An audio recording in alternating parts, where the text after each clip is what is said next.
we'll get back started. I handed out a little evaluation and survey. If you could fill that out and just leave it on the tables for us, that helps me kind of just evaluate our program and collect some data for K-State Research and Extension.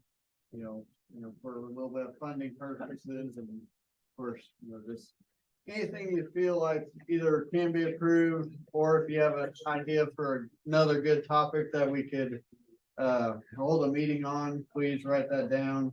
That helps us on knowing what topics we need to be holding meetings on, and so you guys can get the best benefit with K-State Research and Extension. I'm Stacy Minson. I'm the watershed specialist for the area. Some of you know me, some of you don't. I have some cost share opportunities for you that live. How many of you live in Ellsworth County or farm and ranch in Ellsworth County? Okay, is there anybody from Russell County? Okay, so I have two different maps. I have a Ellsworth County and I have a Russell County map. So my work involves working with cities and county governments on the urban side, getting homeowners to do soil testing to determine whether they need fertilizer on their lawns, gardens, and landscaping.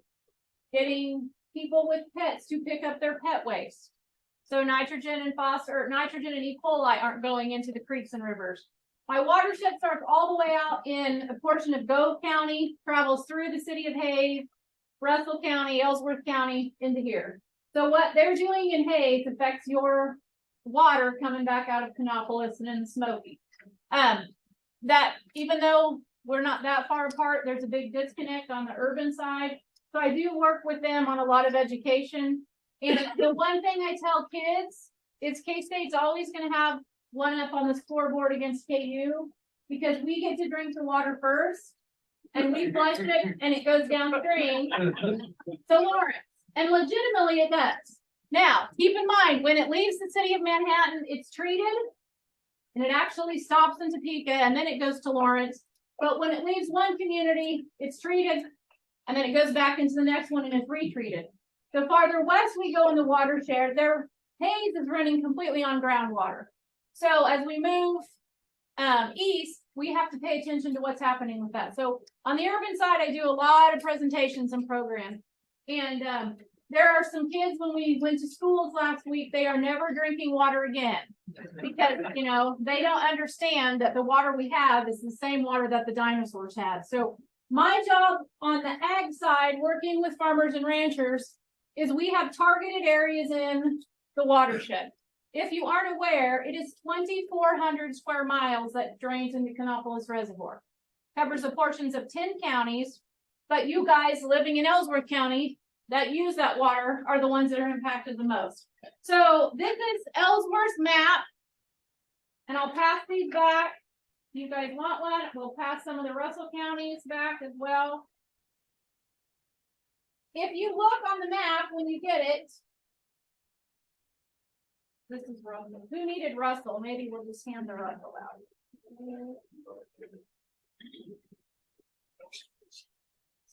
She's got the Russell maps if you hold your hand up. Ellsworth are coming around. So on the maps, you'll see these shaded light green areas. If you have ground in one of these areas, you are potentially eligible for cost share. So I work with Phil and Lyle, Pam in Ellsworth County. I work with the office in Russell County. One of our big areas is cover crops, working with cover crop, putting cover crops out, conversion from conventional till into minimum or into no-till. And then cover crops, our program can be the same as Phil's. It can be different. Depending upon the number of species, we will pay for 3 years. We want a minimum of 3 species. And if you get a drought year, we just ask you go 1 more year. We're still going to pay you on the drought year because it's none of your fault that we get this issue. The other one is on the livestock side, I work with you to move cattle out of the creeks and rivers so we can provide alternative wells. moving the livestock. It can also be riparian areas. So if those are some things that you're interested in, we've got a couple, 3 projects here in Ellsworth County already that we've worked on or that we're still in progress. So if those are things that you're interested in, if you've got notepads, my contact information is on the notepad. You can fire us an email, and if you just go into the local office here, they can send you my way as well. They know the targeted area, but there is cost share for those type of things. The other one is this time of the year, the cattle are down by the creeks and rivers because of shade and shelter, or because of shelter. We can do man-made windbreaks as well. So that if you need to put some type of man-made windbreak up until we can get a live windbreak established up on higher ground, you can get compensated for that as well. So any questions? All right, thank you. How about it?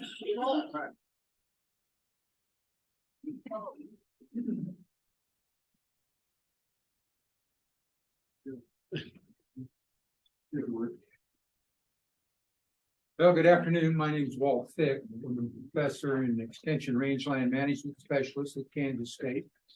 I've been there for over 40 years, a long time. I'm going to retire one of these days, not quite yet. Primarily work in brush and weed control, and we've got a couple species we'll talk to you today about. Then I also grazing management and prescribed burning and those sort of topics as well. So I was asked to talk about these 2 species, the old world bluestems and Sericea lespedeza. So we'll get going with that. Going to talk a little bit about the risk assessment and how invasive are they.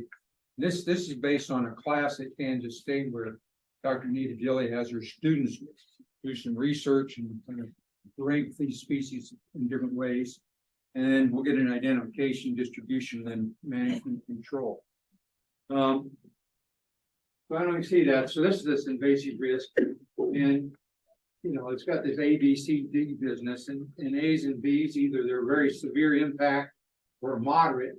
And you see most of the things up there rated that way with these 2 species. One exception there, with ecological amplitude refers to the range of environmental conditions under which a species will exist. And Sericea lespedeza actually shows wider ecological amplitude, says in the old world bluestems. Invasive risk, again, so it talks about that. And so bottom line is these are 2 fairly invasive species. As you know, Sericea lespedeza is a statewide noxious weed in Nebraska now as well. The old world bluestems are not at this point in time. Although we have several counties that have put Caucasian bluestem on there as a county option, noxious weed at this point. So the old world bluestems are really 2 different species, and we just lump them together and call them old world bluestems.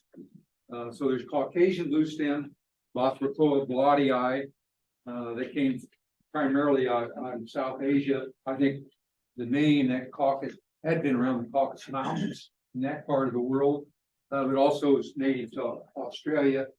The yellow bluestems, then same genus but a different species in China, Africa, the Mediterranean, and Eurasia. There's a close-up then of the Caucasian bluestem. They get pretty difficult to identify, I think, in vegetative stages, although you can develop an eye for them because they tend to be a lighter green color, almost lime green. When you see them, if on a grass, a lot of times in order to identify a grass, we look at that collar region, that area where the leaf or the leaf attaches to the stem, that area. If you look there, both these species have some fairly long, distinct hairs right at that collar region that can help identify it from some other things. Look at maybe both of them are going to get up to about 3 feet tall. The rest of the plant, pretty hairless or glabrous, just a few hairs at that collar region. Here's the yellow bluestem, and again, it's got those hairs right at that collar. About the same height. This one's also been called King Ranch bluestem is the name. Maybe you've heard of that one. A colleague of mine said out of this group, that particular variety was probably the most invasive of the whole group. Of course, King Ranch down in Texas, that's probably where it was used down there. I think some others. Once they head out, at the vegetative stage, I think it's pretty difficult to distinguish between them. Maybe if I had them side by side, I probably could figure it out, but just seeing one out there by itself, pretty difficult. But once they head out, fairly distinct differences in head. Caucasian bluestem has that more highly branched head on it, and then you see the digitate type of head that occurs on the yellow bluestem. Not a branch, so that this one here, the central stalk, is longer than the branches, but here these are finger-like. A related species, notice the same, it's got the scientific name up there, same genus, Bacroploa. But this is a native grass, silver bluestem. It's native. It occurs through much of the state as well. Particularly on the roadsides, we'll see this species. Although we're starting to see in central and western Kansas, it seems to be occurring in pasture rangeland as well. But it's native, doesn't seem to be near as invasive, although it had some complaints about it at this point in time. But again, native species. Okay, so these older, Riley County, and I don't really see that this whole area here is a patch of Caucasian bluestem. It's like, it's probably early June, probably 6 inches tall or so. Kind of look in the background, there's foliage in the queue, but a lime green color, and it's spread off the roadside. Somehow it was planted on the roadside, and it's spread into this guy's pasture. So then in the spring, it's got that kind of lime green color, and you can't see that is maybe in your handout. I did have a handout that probably has that picture in it. This is different location, but probably in August, the plants are all headed out. It's pretty advanced stand there. This is a picture from Ellsworth County. And this time of the year, the plant has that kind of straw-like color to it.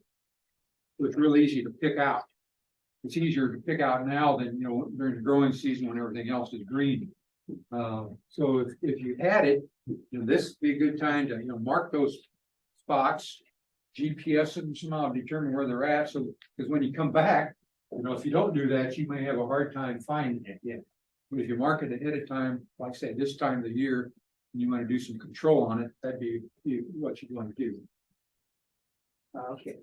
Okay. Dr. Keith Harmony and myself, we've been working on, Keith screened, I don't know, 10 or 12 different, they call them grass killing herbicides.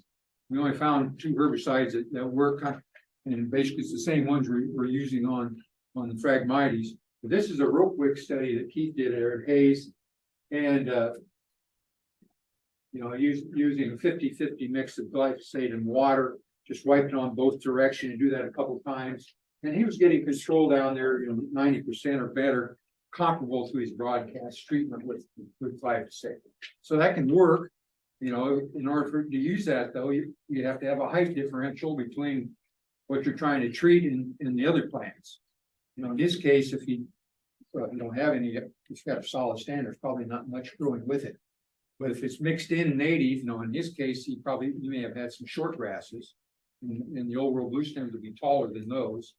So that might work. In my case, where I work primarily in tall grass country, where I've done most of my work, I've got medium and tall grasses that are going to be higher. So that's not a good approach for me to use, but unless it's a solid stand. Okay, that's just a picture of a 4 to 5 leaf stage. That's early research we found is pretty susceptible at that stage. And generally that's early June would be the typical time the year would expect it to be at that particular growth stage. You see this, here's a picture here that where I sprayed with 3 pounds of glyphosate. And this is year after treatment. Here's the plot. It looks like it's solid horseweed or mare's tail. That's what came back. Which before I sprayed, I didn't notice that stuff was even there. That's what come back when you use glyphosate, which has that reputation of killing most everything that's green and growing. So that's what definitely came back there. I also then used the Mazapir, and I'll use that name, or I might use the word arsenal, which is the trade name. Similar deal. This was a full pound which actually now these days, you know, you look at a label, you're not supposed to use more than 3/4 of a pound per acre on range land pasture. So this is excess over the label. But again, there are plots right here, and there's some broadleafs in there, but not near like we saw with glyphosate. Plus, when I started looking around in there, I found some remnant native grasses that survived the arsenal treatment. So then that's why I started to pursue using that product to see what it would do. So here's a different location. I went to Chase County and just a rate study from 0 to a full pound. And again, already at a 1/4 to 1/2 pound, I was getting pretty significant reduction in the amount of cover of the old world bluestem. We'll start off at 30%. These are down here 10 or less. And then the other thing, here's the warm season grasses. They start off at 19%. Well, most of them are surviving. If you're taking something out, this is kind of a cover rating based on what's there now. So if you take out one of the species or other species, then you make up a higher percentage of what remains. So that's basically what you see reflected there. 30, 40%. Forbs seem to be pretty stable in there in that particular case. That was Chase County. That's just an area that was sprayed at half pound. Here's back to this other study in Riley County. Again, same picture I showed you before. At that particular location, I was getting, increasing control of the old world bluestem with rate, but the warm season wasn't enough warm season grasses there to really respond. So it makes a difference in terms of, is it pretty high cover or is it scattered stand? But I got a tremendous increase here in bare ground, and then the amount of forbs really jumped up as well at that location.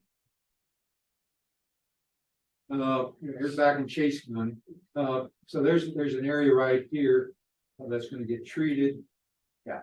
So this is a month after treatment, with the 1/4 pound of Invasive arsenal. And this, turn it around the edges here. There's Caucasian bluestem out here. The area that was sprayed within a month, you see a very significant response. And then this is that fall. Now you can see this or not. In the background, there's the Caucasian. What's green in this plot though that was sprayed, this front area got sprayed with a 1/4 and the back part got hit twice. So twice with 1/4 pound each time. What's green and growing in there are native grasses. What appears to be brown and dead looking was the old world bluestem, in this case Caucasian. On that previous slide where you had a category that said bare, Yeah. does that mean that was bare ground and you sprayed it anyway? No, well, there's even in the initial plots. Yeah, see there. Well, there's 9%. The way these are rated is I was using a frame and I was visually rating.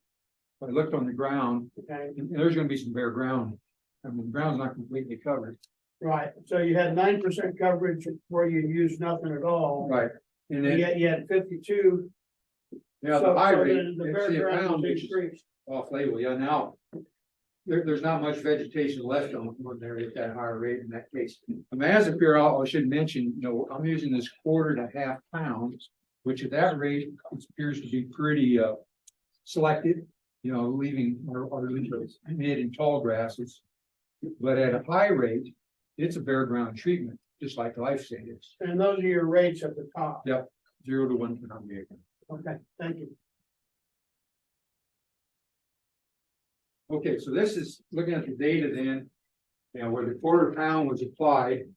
So over here on the left, this is when the application occurred. So this blue bar, over 70% of the cover was Caucasian bluestem. There was just a little bit of, when you look at that plot, it's, it almost looks solid. There's a few stems here or there other than, so there's a little bit of warm season grass and less than 10% forward. Let's look over here a year later.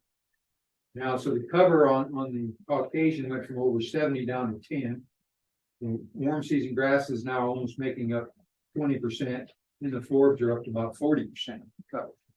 So Mazapir is not a broadleaf weed killer at those lower rates. A lot of times we spray pastures, trying to leave the grass and take out broadleaves, right? whatever those are. Well, this case, this is a product that doesn't do that. It's not a broadleaf weed killer. It's for across the board Well, you're talking about just at those low rates. at those low rates. Well, yeah, you get a high rate, you'll kill everything. Yeah, right. But my first experience using Arsenal was at Fort Riley, where I was trying to maintain bare ground. In the parking lots, so you had to keep equipment and stuff. I was using, I think about almost 2 pounds of Arsenal, sticking with some mouse, some other things like that. Yeah, I could keep bare ground all summer long. But at these low rates, seem to have some selectivity. So now this is the area then that got hit twice. It was sprayed probably in June, and then 8 weeks later was hit again with another 1/4 pound. So it got twice. In this case, again, the cover was about 55%. When I had a cross line transits, put this frame down in 10 times or something, I didn't see any native grass in it. Okay. I'm sorry, not native grass, that's the yellow bar. I didn't see the old world Bluestem, but there was a few plants around. It didn't wipe it out completely, but it did a good job of reaching out. Just 1 year after treatment. So now here, the warm season went from about 6%, now they're making out 30. And Forbes, they were probably at Forbes here to begin with, they tended to increase. At that time, we had a grad student over in biology. She was interested in pollinators, bees, butterflies, those sort of things. She knew I was spraying herbicides, but she kind of liked my plots because I was leaving a lot of the products that the pollinators would use. Okay, some control data here. So this is Mazapir and glyphosate. Again, the screening studies we've done, those are the 2 chemistries that seem to have some activity. So in last year, we primarily looking at a 1/2 pound of the Mazapir, 2 pounds of glyphosate, which I'll show you some data. Some years, particularly getting a dry year, that's not a high enough rate, where you might have to hit it twice. This particular year, the glyphosate was more effective than the Mazapir. You can't really see that. That's a Mazapir plot. Again, I guess maybe what you can tell, you probably aren't seeing much Forbes, and there's some scattered Forbes. This one here now with glyphosate, see the white flowers, daisy flea bane, that's an annual ragweed, stuff like that in those plots as well. And it took out much of the grass. Yeah. So this is another way to look at that data. Lots of data there. Let's look at the glyphosate. So overall Bluestem here was about 21% of the cover, pretty well wiped it out, and it was 99% control. But notice what happened to the warm season grass. It went from 30 down to less than 1. So it's also taking it out, as you might expect. Compare that though with the Mazapir. In this particular year, didn't get as good a reduction in the overall Bluestem, but the warm season grasses are stable or actually increasing.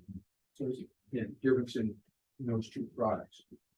And again, if you look over at the Forbes, a lot of Forbes in this glyphosate plot, over half the cover. Okay, so this is another year. This was the year when it was drier.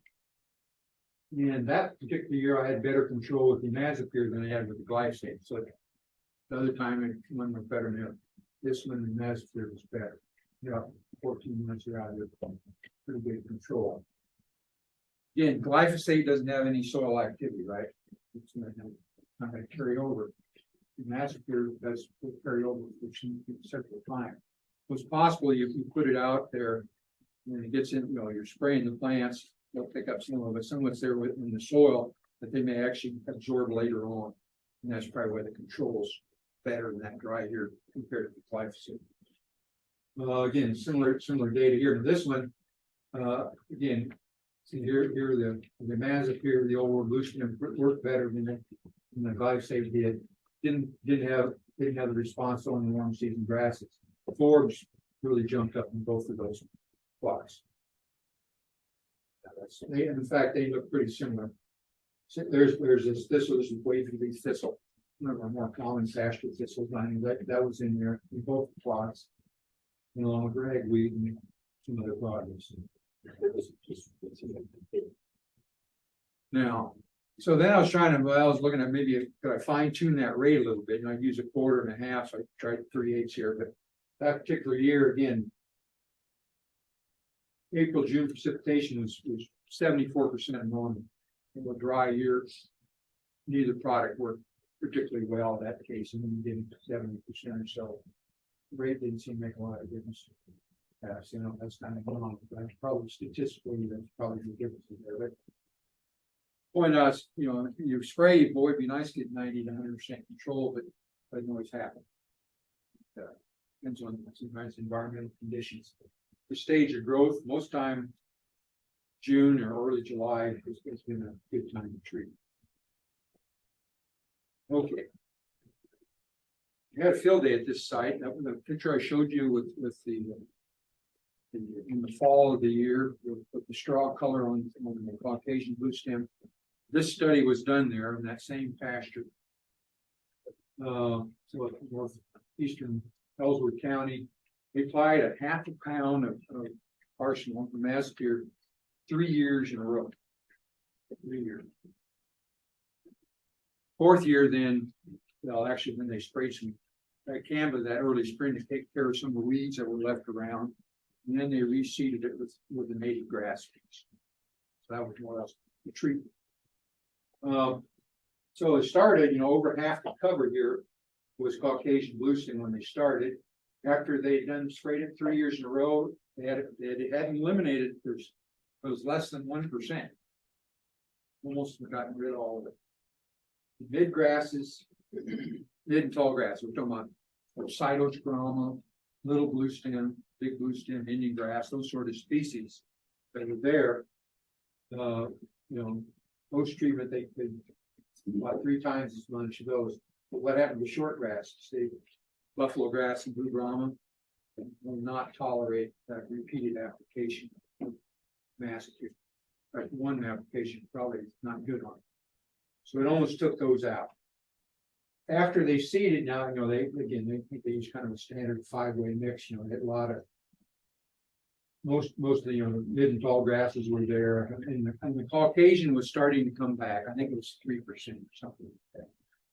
When we looked at the falls. So that's a attempt at renovating a site that was pretty high percentage of this case Caucasian bluestem. Okay, what are some other options here? Now here's a study done in I think same county. One of Casey Olson's students, where they did some mid-August, August 14th, 2019. It was burned again in 21. And I didn't have that data. If any of you go to Cattleman's datum, that's Friday in Manhattan. I should probably report on that second burn. But this first burn, look at it. So the dark bars here is burned. It's mid-August date, and then this is unburned. So the plots are the same when they started with. They got about a 36 to 8% reduction by burning it one time, and they looked at it a year later. And here there's no difference. The unburned is still up there around that 30% of the basic cover. 2 years after the burn, now this bar is getting a little higher. It's still significantly reduced from where they started, but it's starting to recover. And you see it on the unburned side, it's even going up faster. With the second year, with this every other year burn, I think they've got it. It hasn't eliminated it either, but I think they're going to keep it knocked back to the point where maybe it's a manageable stand. The problem with these old world bluestems is, cattle will graze them in May and early June. Okay, then they get stemmy. And if you got other native grasses, they got a choice. They're going to go graze something else. So they expand generally under that scenario. So keeping them knocked back somehow, and possibly fire might be one of the ways we do that. Even though that's a little unusual time of the year to burn. Most times I think about it, burn, it's more like March and April, late winter, early spring. This is a growing season burn. Okay, so these old world bluestems, spot treating with that wicking or wiping it on, that could be a possibility. And some of these areas that, some of this was planted probably like, we have CRP, probably the soil bank days. I'm probably old enough to remember that was kind of late 50s, early 60s, just like the CRP, planted, took cropland out of production, planted grasses. At that time, there were stands that were planted to old world bluestems. And I'll still run into those once in a while. So if you had that situation, and it's been plowed before, I'm a range guy, I don't like breaking native sod, but it's been plowed before. No cropland. One option to attack it is to till it up, maybe burn it off and kill it. And I'd plant a Roundup Ready crop because, at least once a year, I'm going to be putting on some Roundup to take care of any seedlings that are coming back. Now, I'm not real sure how long you're going to have to do that to get rid of the old world bluestem, but probably more than 3 years. I think you're going to have to go at least that long, and 4 or 5, and hopefully that would use up the seed bank. So then at that point, if you want to go back to plant a native mix or something like that, you can do that. So that's an option. And this came up with the Phragmites, burning itself, although that growing season burn has a negative effect on the negative, it's a positive effect as far as I'm concerned, reduces the on the old world bluestem. But if you're going to spray it, getting rid of that old growth, that's probably going to be there in the spring is a good idea. Get rid of that stuff. So what you're treating, you get a better chance getting a herbicide on the new growth of the old bluestem. So that's why burn, or mow it off would be another option. Magic peer treatment seems to be pretty good. We've seen some variable results over time. Some years it's working quite well, other years not as well as we'd like, but it does have the more selective than glyphosate. This renovation, I showed you one study where what they tried there, and it seemed to work pretty well. Probably need to look at some other options in different parts of the state as well. And then this growing season burn, I think, has some potential benefits that can use it. If you're doing that on grazing land, you got to think about that. If I'm going to burn my pasture in middle of August, it's been grazing that cattle, where you're kicking it, cattle got to go somewhere else for a while, right? Well, then it didn't. The distribution of old world bluestem. I made the statement. These old world bluestems have been found in every county in the state of Kansas. They're that widespread. One or both of them. Caucasian. I think Caucasian is probably a little more widespread, but they're both out there and throughout the state. I'm on a committee. There's, they changed the noxious weed law here in 2019 or 20 exact year. Used to be, people go to the state legislature, they can put something on the noxious weed list. That's changed. Now we have this committee, the advisory committee to the Secretary of Ag that I happen to be on. And that's how noxious things get put on the noxious weed list, or maybe taken off. I think we haven't done it yet. There's one native legume on our noxious weed list. I think it's going to come off. No incursion in 1 or 2 counties in the state. At this point, even though we know the species is pretty invasive, I don't think it can be listed as a state noxious weed. It's widespread already. If we thought about that 30 years ago, maybe that's what we should have done. But what is happening, and that we've done in other counties as well, there's 6 or 7 counties that have put, I think, Caucasian bluestem specifically on their noxious weeds. County commissioners can do that. That still runs through the Secretary of Ag, but I think that's a faster process to get something on the noxious weed. That's frankly than going through the other costs. But, okay. Question about old world bluestem. Let's switch over to Sericea. Yes. You say we've got this, and I know I've got it. Can I go out there and put some Arsenal on it and basically sterilize the ground for 4 years? Will that clean it up? Probably will. I don't know that these grass seeds are viable in the soil for some time. I mean, maybe 4 or 5 years might be long. Like I say, they sprayed it for 3 years, and planted the 4th year, and there's still a little bit left. And the problem is, if there's any left, it'll tend to increase like 14% a year after. Yeah, I know. So if you don't do it. So yeah, you want to eliminate it all possible. You know, it depends on, yeah, how big is your patch.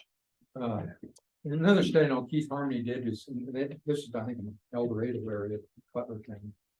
Ranchers, they had circles out in their pasture, you know, maybe 10 feet across or something. Showing up in CRP, Wow. and then they're 20-foot circles or better. We think it was contaminated seed, or how did it get there? Oh, yes, I know it was. I saw a field up in, I was Mitchell, I was up in that part of the state. That the guy had an old crop field, and it was, you know, it had line of trees in there, and just a small patch on one side of it. Kind of wasn't worth even farming anymore, so he was gonna plant back to grass.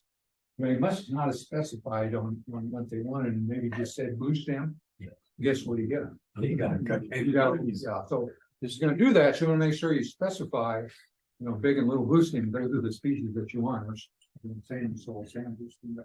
Can we get that?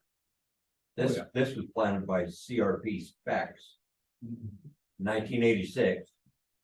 Instead. Depends on where the seed source. And no, it didn't have no Sericea yet that I've ever had. And it has just, you know, progress, and it's pretty.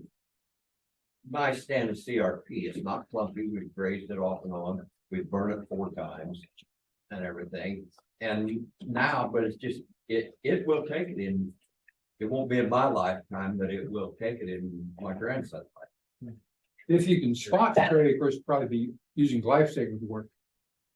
Just as well, but if it's kind of mixed in, yeah, but again, you gotta be careful with your rate. You use the arsenal, Mazapir, but if you think, okay, a little's good and more's better, you'll wipe out everything. Well, yeah, but it will, if I can kill them spots for 4 or 5 years, there's enough. The other native grasses will fill back in, won't they? Just natural seeding. They're slowly move back in. I mean, you got some rhizomatous species, they're gonna spread primarily with rhizomes. But yeah. And you'd probably stay with that quart rate if you were doing a maintenance program. Yeah. Is that, I don't want to use it. Well, the other thing about a mask, you gotta be careful to say a quart. Originally, Arsenal was a 2 pound per gallon spot. it's no longer? You can buy a 4 pound per gallon. Oh, you can't? Yeah, so you don't want to use a quart of that. That's a Well, pound. our book here calls it a 2 pound. Yeah, it's 2 pound per gallon. You can get full. This would make the half pound. If it works, you just gotta adjust your rate. Okay. So let me ask you a different way. Would you say it's a half pound of active ingredient? I think so. Any other questions on?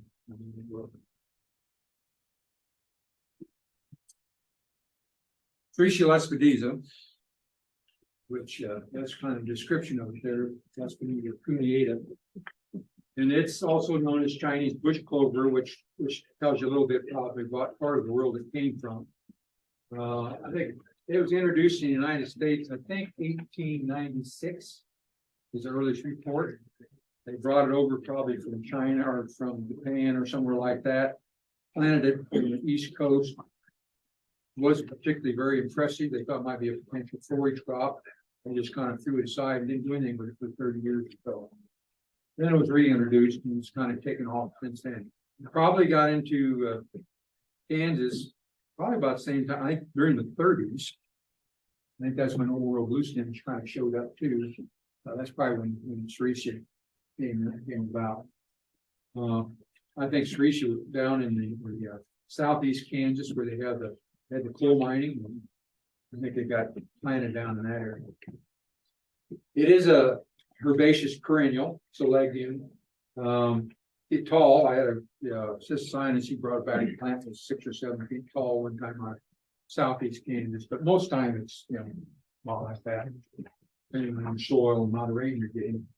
Key thing for identifying it is the shape of the leaflets. I'll show you a picture of that. The flowers tend to be white, cream colored, with a purple throat. The flowers, starting maybe late July to October. Most time I see it blooming in probably late August and September. Well, please speak up a little bit.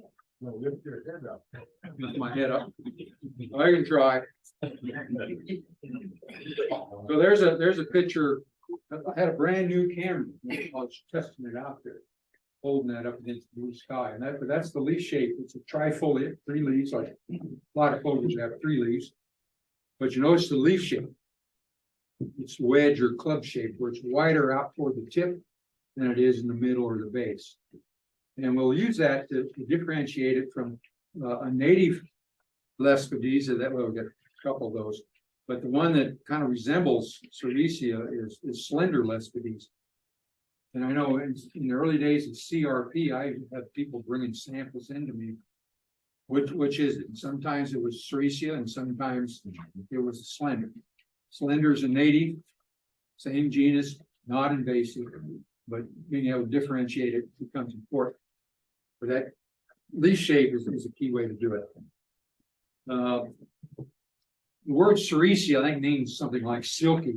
Well, there's a stage, this is probably July down in the southeastern part of the state, where you see it's multiple branches there. Sericea, by its very nature, will be a single stem. But once you do something, you cut it off, or it's grazed off, or you burn it off, it becomes multi-stems growing out of a crown, much like alfalfa. But you see at that stage, it's kind of got that silvery sheen to it, multi-stem. And the branches, it's not started to branch yet. So I'll show you the next picture. We're starting to see some branching on the plant before it goes into bloom stage. There's a picture of the blooms. Sometimes I've seen plants with more flowers than that one. Sometimes they look pretty white, but they always have a little purple throat in that pea-like flower that it has. You can't see it produces seed in the axils of that leaf, right down on the stem, almost the whole length of the stem. Now, a big plant like this, maybe the lower foot, there won't be leaves down there, so you probably won't find seeds that low. But if there were leaves there, and where it could have flowered, you're going to find seeds that whole length of that stem. And I've heard numbers in excess of 1,000 seeds on a plant. We counted some. I never got that. I think 500 or 600 was about as many. We were counting all individual plants, but still quite a bit of seed. Yeah, so it's a single seeded pod. And, think about, well, locust tree, you probably remember locust, right? So it's got that long pod and multiple seeds in it, right? This is just a small single seeded pod. It's brown. You shell the seed out, though it's kind of a light green color. If in September, probably after or during the bloom stage, probably after the bloom stage, you dig that plant up. Got the ground level probably been right there. Right in that crown area, then you're going to see these little pink buds. So the stem that was produced this year, it doesn't grow back next year. It's done for you. Next year's chillers will come from those buds. Again, you can get multiple stems coming off. So that's a key target if you're going to do some sort of control, particularly with a herbicide. If we could apply a herbicide at a time of the year when it's translocated down to that bud zone to kill off those buds, then we got a chance of killing the plant. That's next year's growth. U.S. map. And so you see the distribution here of kind of in the eastern part of the United States. It's spreading north and spreading west. I know I looked at this map. There's a county, I think it's way up here, southwestern corner of South Dakota. It's been reported there. And I'll show you one for Kansas. In kind of that southeastern part of the United States, areas that get 35, 40 inches of rain or more, that's where it'd be best adapted. But it's moved north. Nebraska probably can blame us for Sericea. We'll blame them for us this. I think they recorded it earlier. But anyway, that's its distribution. But it seems to be moving north and a little west. But here's a map from Kansas. I was curious about in Nebraska in terms of, do you do surveys in terms of try to estimate acres infested with your noxious weeds? I'd like to visit how you do. we need a better approach than what we use in our state, but, you know, it's what we've got. So this is 2021, I think. So you see all these counties with white, it was not reported in the crosshatch. There's no data given. And then you see these darker ones, some of these counties have more than 100,000 acres infested. The state, this in 2021 was almost 660,000 acres. You know, of our noxious weeds, it's number 3 on the list in terms of acres infested. Bindweed, musk thistle, Sericea lespedeza. So it's pretty widespread. Usually 70 counties, a lot of times will report it in 1 year. Okay, control options for this one. So there's our toolbox. Talk a little bit about those. Biological control. Sericea lespedeza is still being used. It's a federally listed forage crop, planted in the southeastern United States primarily, in the climate where the alfalfa doesn't do well. So this is a legume. And you go back and go in the 50s, there were several plant breeders in USDA working on Sericea lespedeza to reduce the tannin content. That's, you know, I talked about the palatability problem with old worlds, they just get stemmy. Well, this one has condensed tannins in it. And those tannins tie up the protein, making it indigestible. It's a legume, it's got a lot of protein in it. But cattle, these can't digest it when it has all that tannin. So there's a 1970 bulletin where they talked about grazing, you know, reducing Sericea lespedeza as a forage crop. And that one they said there's hardly any natural pest. You know, some of these things, you know, sounds like it'd be good. Well, that's not good if you're trying to get rid of it. One of the problems we have is because it's a federally listed forage crop, getting the feds to do anything with biological control is not going to happen. These are good. Up in Montana, they got a nice unit up there, but they aren't going to touch the federally listed crop. But what we found, there's a Lespedeza webworm. I'll show you a picture of that, and you'll see it occasionally. And then I had an undergrad did a little research project looking at a root knot nematode. So we did that in greenhouse, went out in a right-of-way area and some plants in there. We put the nematode in the soil, and it did stun it. You know, it reduced both above and below ground growth. I don't know if it really killed it, but it, you know, they were feeding on the plant, reducing its vigor. But how selective, you know, I'm not an entomologist. Root knot nematodes, and you know, that's a bad word around soybeans, isn't it? Yeah. So again, I don't know. That's something we'd want to promote. You know, put root knot nematodes out there because it might hit some other crops, possibly.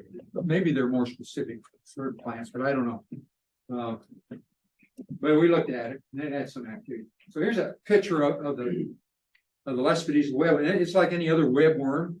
You know, that they lay there in there, and they just kind of envelop the leaves, and the larvae feed in that tent like a tent caterpillar would, and they'll eliminate seed production in there.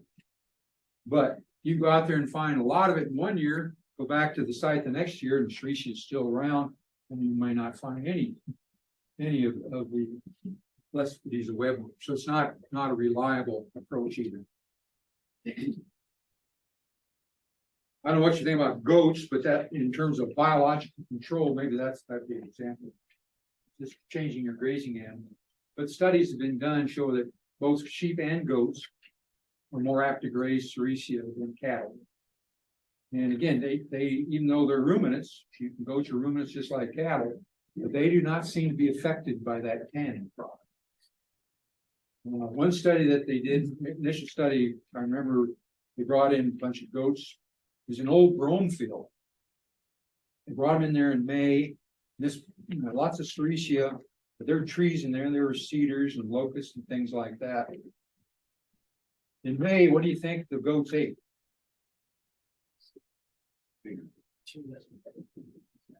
Told you what kind of field it was. What was the grass? Bro, They ate brome. That's what they ate. That's what their primary part of their diet in May.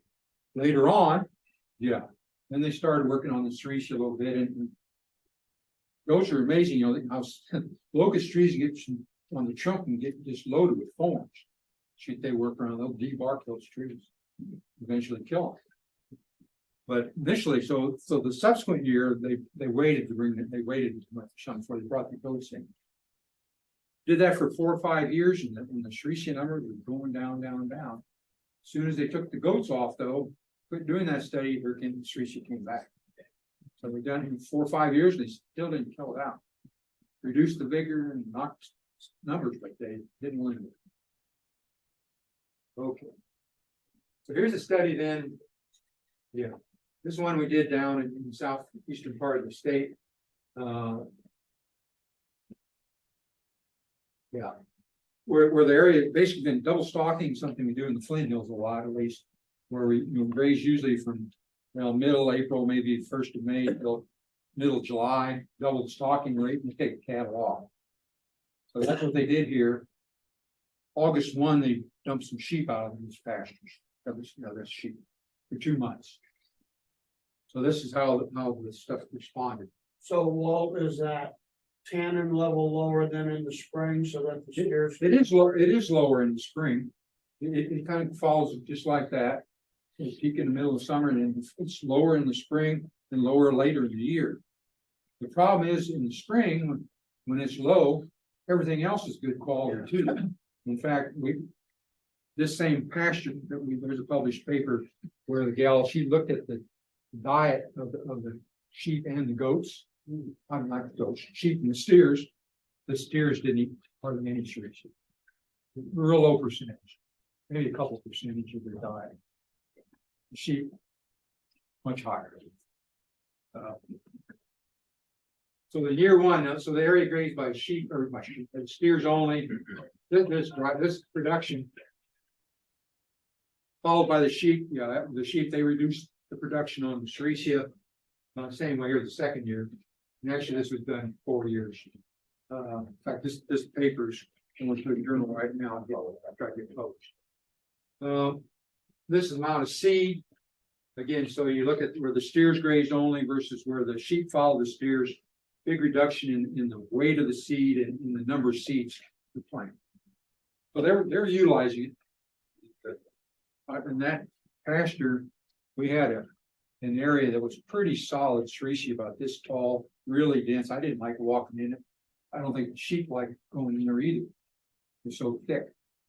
And but out in the open, they started picking on the Sericea. That's a pasture. I don't know if you're familiar with other broadleafs. You know what ironweed is? Baldwin's ironweed's got that purple flat top head on it. Clinton Owensby, might be a name you recognize. He told me years ago sheep liked ironweed. Well, sure enough, within the first day or two of turning sheep in this pasture, they stripped every leaf off of every ironweed plant they could find. Didn't do much to the head. They took all the leaves off. 2 or 3 more days, then they started working on the ragweed species. They had western ragweed and manual ragweed. Eventually, then they started working on the Sericea Lespedeza, which was the target. That's what we were hoping to do. And they did some. Combination grazing of this, another area kind of down, we're almost on the Oklahoma border around Sedan, I think it was. This there in July, it was hot summer. That particular pasture had a history of goat grazing, and we were trying to set up transects to see how these animals might utilize the plant. We had a hard time finding Sericea in that pasture.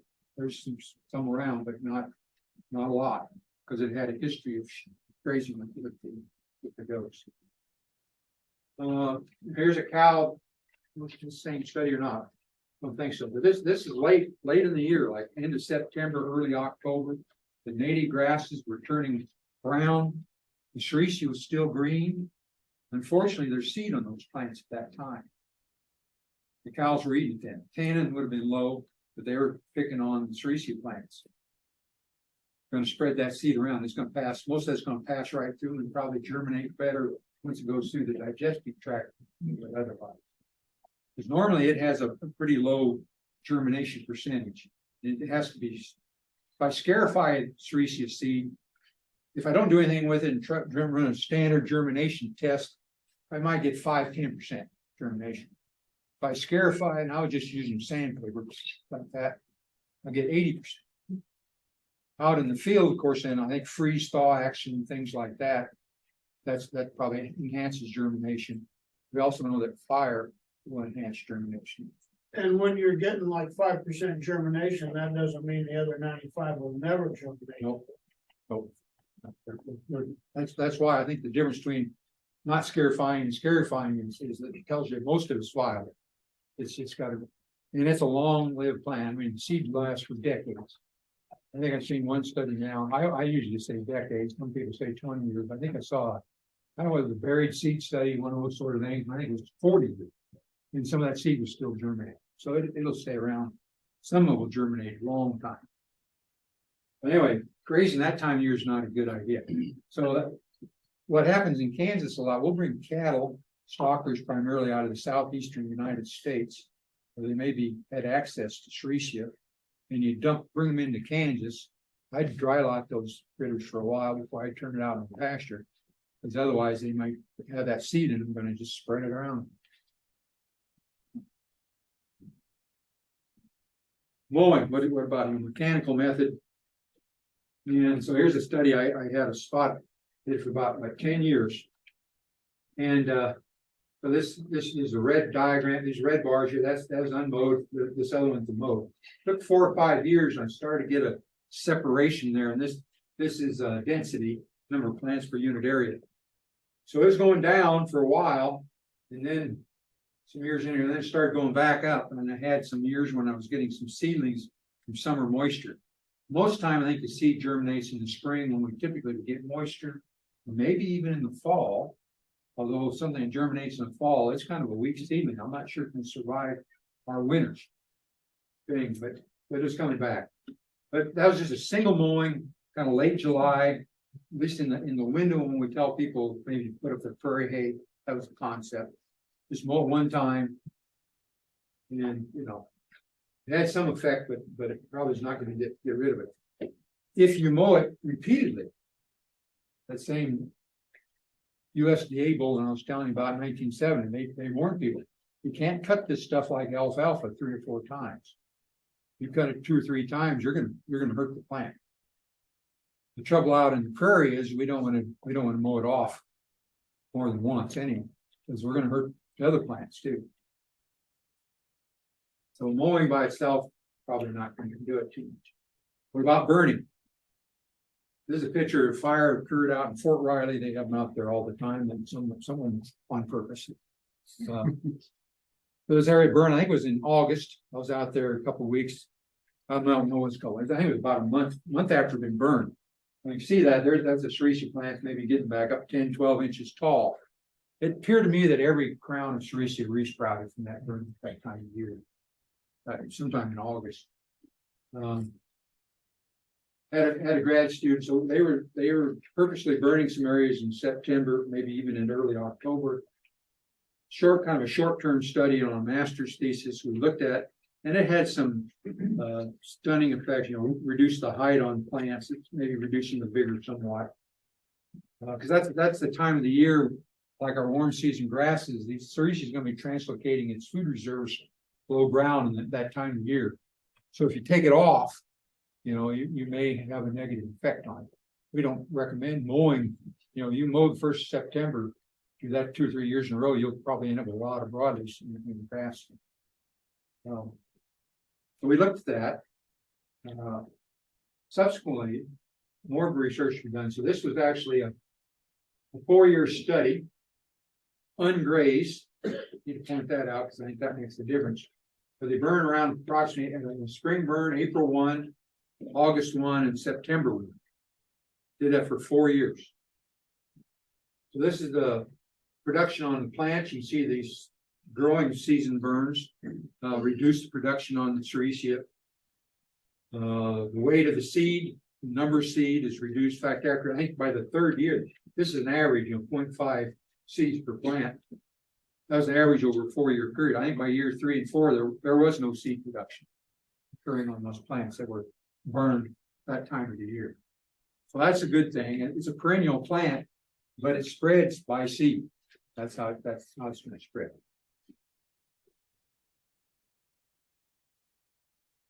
Another study is again a 1 year study where we kind of looked at a combination of a summer fire followed by a herbicide. And the fire alone in the world was sprayed with a herbicide, and we used an ounce of metsulfuron, which is overkill as far as I'm concerned, and not the best product to use on new regrowth. I think triclopyr is better on regrowth Sericea than metsulfuron. But anyway, I was on that kids committee because they didn't ask me this.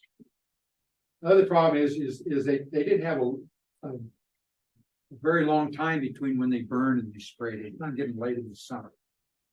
You know, I would have backed out if I could have burned in by early to mid-August, wait 3 or 4 weeks, and then it's going to resprout, and then spray that regrowth, and I think it's been pretty effective.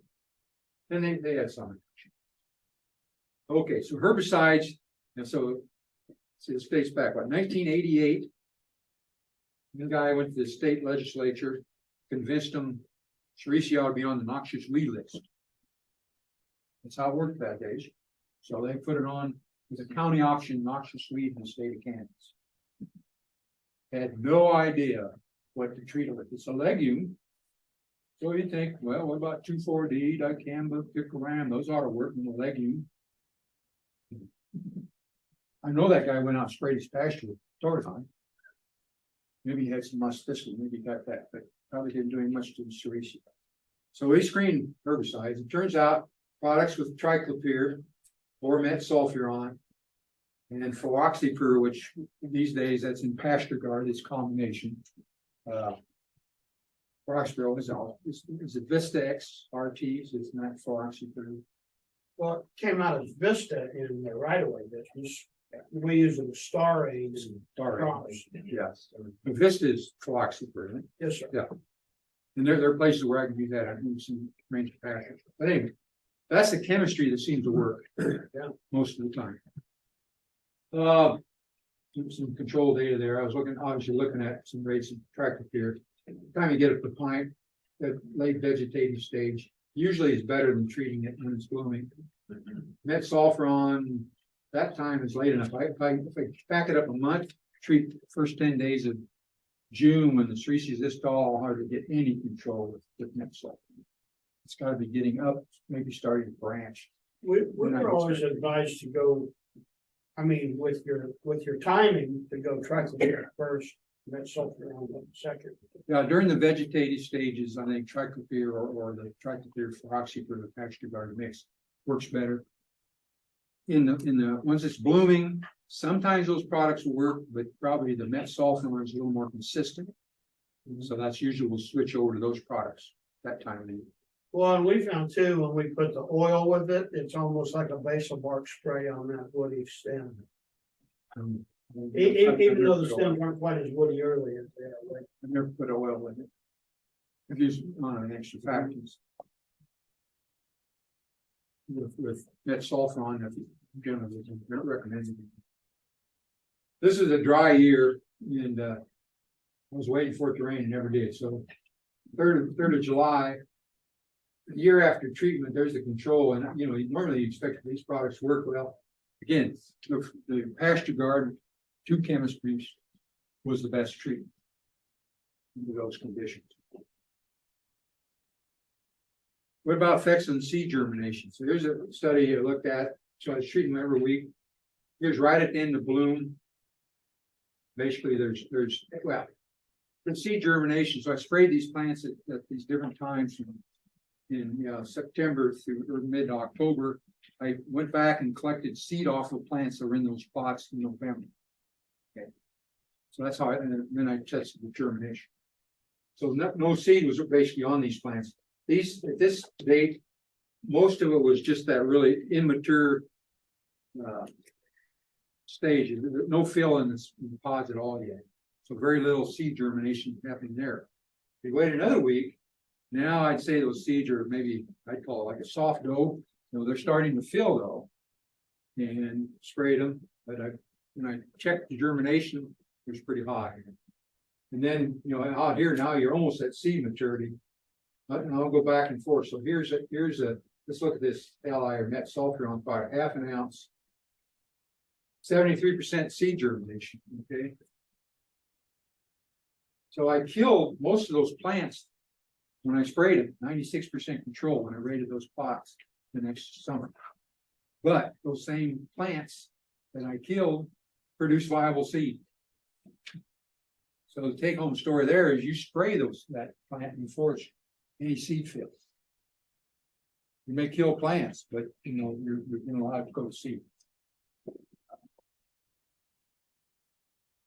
Okay. 5 o'clock.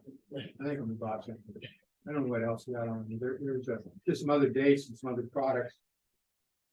Again, this is that late summertime bloom stage a little later. These sort of products usually don't work as good as Cimarron. That was the other trade name DuPont used for a while. That thing was Ally and Export. And that's all on the product.